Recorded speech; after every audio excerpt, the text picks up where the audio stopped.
News India 27 नव्या पिढीचं नवं माध्यम। दरवर्षीप्रमाणे नाशिक पश्चिम विधानसभा मतदारसंघातील 10वी-12वी मध्ये गुणवंत झालेल्या विद्यार्थ्यांचा गुणगौरव सोहळा स्वामी श्री कंठानंद यांच्या प्रमुख उपस्थितीत संपन्न झाला।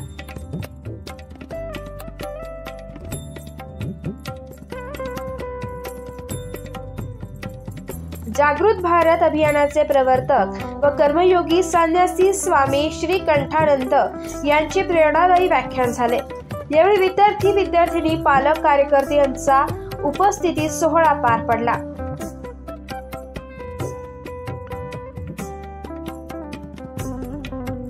या प्रसंगी आमदार राहुल ढिकले, रवीजी भुसारे, रवीजी अनासपुरे, लक्ष्मणजी सावजी, प्रशांत जाधव, सुनील बच्चाव, गिरीश पालवे, विजय साने, सुनील केदार, महेश हिरे, दिनकर पाटील, प्रदीप पेशकर, सुनील भाऊ बागुल, सुरेश अण्णा पाटील, रामहरी संभेराव, नगरसेविका अलका हिरे, छायाताई देबाग, पुष्पा आव्हाड, भाग्यश्री ढोमसे, प्रतिभा पवार, माधुरी बोलकर, वर्षा भालेराव, सुवर्ण मटाले, भगवान दोंदे, भागवत अरोटे, सलीम मामा शेख, अनिल मटाले, सोनाली ठाकरे, कल्पना पटोळे, अर्चना दिंडोरकर, अविनाश पाटील, भगवान काकड, रवी पाटील, राजेश दराडे, राकेश ढोमसे, वैभव महाले, अमित घुगे, विनय मोगल, अशोक पवार, महेंद्र शिंदे, कैलास अहिरे, महेंद्र पाटील, रोहन कानकाटे, यशवंत पवार, गौरव बोडके, रश्मी हिरे, बेंडाळे, संजय राऊत, निलेश जोशी आदी उपस्थित होते।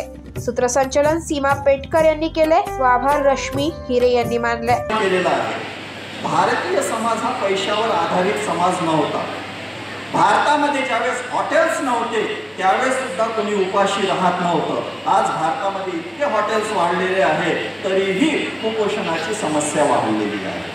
कुठेतरी काहीतरी चुकलेलं आहे आणि तुम्ही जे छोटे छोटे बाळ आहात ना 10वी 12वीचे, तुमच्यासमोर भरपूर अडचणी आहे। भविष्यामध्ये तुम्हाला प्लास्टिक पिशवी भांडावं लागेल।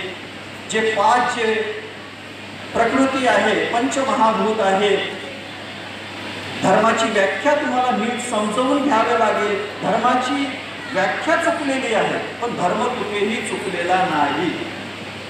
पंचमहाभूतांची पूजा करावी लागेल, जलतत्वाची पूजा करावी लागेल, पाण्याची पूजा करावी लागेल।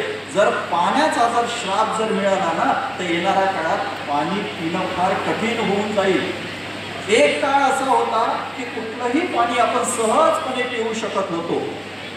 आज तुम्ही कुठलंही पाणी पिऊ शकत नाही। इथे बसलेले बरेचसे जे लोक आहेत त्यांना माहिती आहे त्यांनी असं पाणी पिलं असेल, वाहतं पाणी तुम्ही पिलेलं असाल बरेच लोक, पण आता तो काळ बदललेला आहे। बरेचसे जे चॅलेंजेस आहे, कॉम्प्लिकेशन्स आहे, ते कॉम्प्लिकेशन्स तुम्हाला सोडवावे लागतील। आणि माझा नंबर लाखो लोकांकडे उपलब्ध आहे। कोणताही विद्यार्थी, कोणतीही विद्यार्थिनी किंवा पालक असो, त्यांना जर असं काही वाटलं की स्वामी श्रीकंठानंदांना भेटल्यामुळे आपल्या मुलांच्या जीवनामध्ये प्रकाश येऊ शकतो तर निसंकोचपणे भेटा। सीमाताईंकडे माझा नंबर आहे, रश्मीताईंकडे नंबर आहे, बऱ्याच लोकांकडे नंबर आहे अगदी। आणि माझा नंबर घेतल्यानंतर तुम्ही रस्त्यावरचा एखादा रिक्षेवाला असेल त्यालाही नंबर देऊ शकता। मला बरेच लोक विचारतात की स्वामीजी तुमच्या जीवनाचा उद्देश काय आहे? मला प्रत्येकाच्या चेहऱ्यावर आनंद बघणं हा माझ्या जीवनाचा उद्देश आहे। आणि की एक गोष्ट लक्षात आलेली आहे की भारतामधलं जे काही अमृत आहे ना त्या अमृताचा लाभ विदेशातले लोक घेत आहेत आणि भारतातलेच लोक त्या अमृतापासून वंचित आहेत। ही दुर्दशा आहे आमच्या भारताची, कारण आम्ही खरा धर्म समजून घेतलेला नाही। पैसा हा प्रॉब्लेम आताही नाही, भविष्यातही नसणार, पण पैशाला हँडल कसं करायचं हा सर्वात मोठा प्रॉब्लेम आहे। बघा, रावणाकडे लक्ष्मी होती पण रावणाला लक्ष्मी कशी हँडल करायची हे कळत नव्हतं। कारण की ज्यावेळेस तुम्हाला लक्ष्मी हँडल करायची असते ना तुमच्या आतमध्ये खूप व्यापकता असली पाहिजे। सीता म्हणजे लक्ष्मी। रावण बाजाराचा धर्म नाही, नवरात्रामध्ये 9 दिवस 9 वेगवेगळ्या रंगाचे कपडे घालायला सांगणारा धर्म नाही। त्या धर्माचा आणि ऋषींच्या धर्माचा दूर दुरान्वये संबंध नाही। So long as our people do not give up their spirituality, जेव्हापर्यंत भारतातले लोक ऋषी प्रणित धर्माचा त्याग करत नाही, भारत हा अमर आहे. नंतर काय म्हणतात, बेगर्स डे दिले. अगदी साध्या कपड्यांमध्ये राहता तुम्ही, कपडे साधे असले पाहिजे पण आतमध्ये तेज असलं पाहिजे. आपले नातेवाईक असतील, आपला समाज असेल, या सगळ्याची जाणीव सुद्धा ठेवली पाहिजे.